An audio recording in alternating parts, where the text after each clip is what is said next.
Start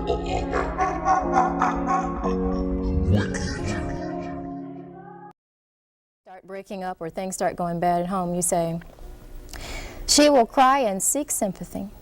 Yeah. During this period, the black woman will remind the black man of everything she has ever done for him. Yeah, we do that. She will try to make him feel guilty and ashamed of his decidedly outrageous behavior. Absolutely. She'll let the house go, and I quote you, to hell. That's right. She may stop cleaning, ironing, washing, and cooking. And we withhold sex. That's a real tool we use. We do that.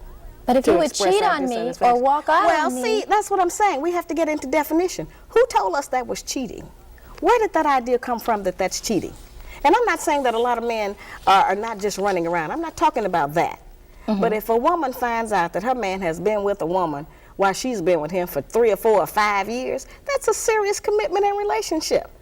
And if it hasn't taken anything from me, if I'm not going short of anything, and if this is what he thinks his responsibility is, then what kind of hell are you going to go through to prevent that? Since we cannot stop him, we have not been successful. The white woman has not been successful in stopping the white man from having another woman. They call them a mistress. We pick up a lot of that terminology. But a man who has 2 women, that's not necessarily a mistress. That's just his other woman. Now we got 2 choices. We can be the woman or the other woman. We don't have but those 2. Now I know we don't like that. I don't like that. You know, but that's the reality of our life at some point. Now it's up to the man. But every man doesn't want 2 women, but those that do, they're going to do it. What about our morals and our religion? Whose religion? Whose morals? Not our religion, because we're not practicing the religion of black people anymore. That was taken from us. We don't have our morals anymore. That was taken from us. So whose idea are you representing when you stand up for those values? Not ours. Somebody else's. Some other nationality. And it may work for them. But it doesn't work for us. It hasn't worked for anybody, really, but nobody wants to deal with the truth. Monogamy was only created because of the economics of it. The Black Man's Guide to Understanding the Black Woman has been out for, what, over a year now? March the 20th will be the 1st year anniversary. And for that anniversary, I'm releasing my new video. And the video is called The Black Man's Guide on Tour. And it is exciting. I would assume it's pretty hot. Yeah, it's hot, I tell you. After writing this book, just take a moment before you answer. Okay. Do you regret anything about what you wrote? If you had the chance to do it all over again, would you perhaps soften some of the things that you said? No, that doesn't require any in-depth thought. I've been asked that a lot, of course. No, I wouldn't, because see, we always want some kind of instruction and help to come to us that doesn't affect the status quo. We want somebody to tell us some information or give us some instruction that doesn't require us to change. Okay? This book requires change. And one thing this book has done that I have really been pleased with, it has certainly reopened communications.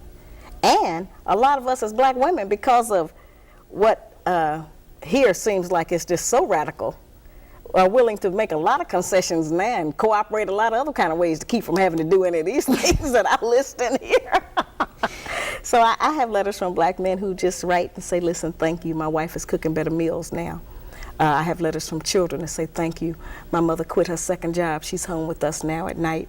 I have had black men walk up to me on the street in New York and reach out to shake my hand and say thank you and just burst into tears and say, thanks, hey, I thought I'd never live to see the day. Not to jump on your case or anything here, but just to say in defense, how many of those women are afraid of an open-handed slap in the face? You've been accused. You know, that's a terrible thing. You have been accused of advocating violence. No, see, that's a misconception. I'm trying to stop violence in the black community.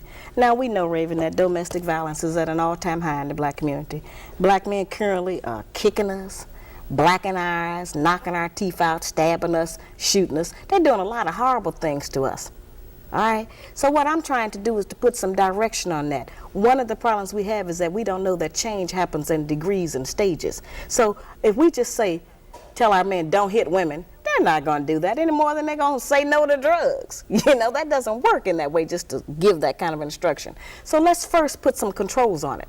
Let's get our men to recognize that they don't have to go off and brutalize us with their fists and hit us with weapons and kick us in the stomach and hit us in the breast. But it's okay for him to hit me with his hand? Wait a minute. I'm saying that if I can stop black men from kicking and shooting and stabbing and stomping black women and get them to just lightly tap us in the mouth, I will have saved a lot of lives and preserved a lot of families. What kind of logic is that? Well, they're not going to stop doing it completely. Now, let's deal with the reality of the statistics.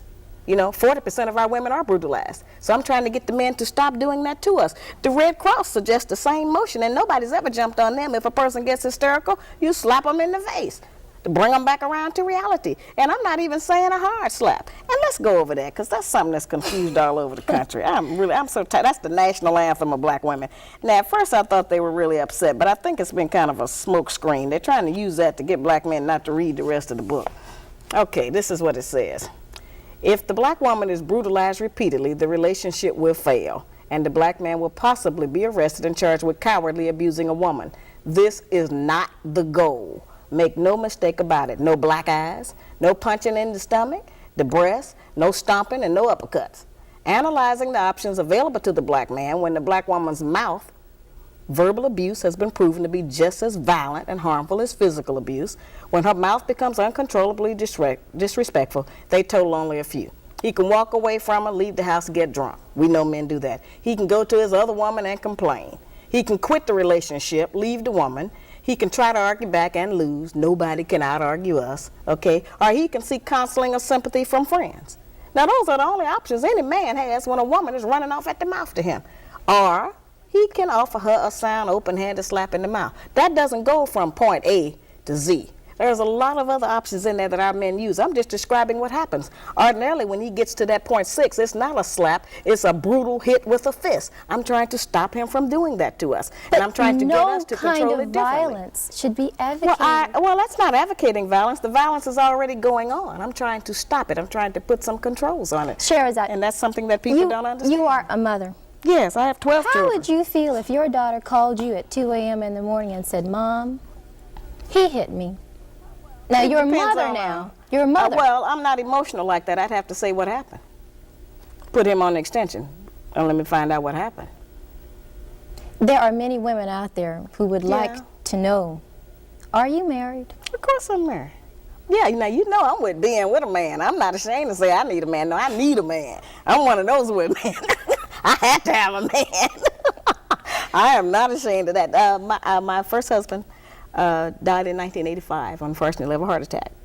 And I have a new husband now. And I've given the children to him, and we're raising them. And he's a very beautiful man. He's not afraid of me. He's not intimidated by me.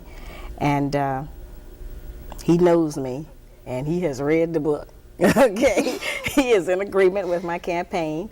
And all of my sons are in agreement with this. I have 7 sons, and they are very beautiful and very talented.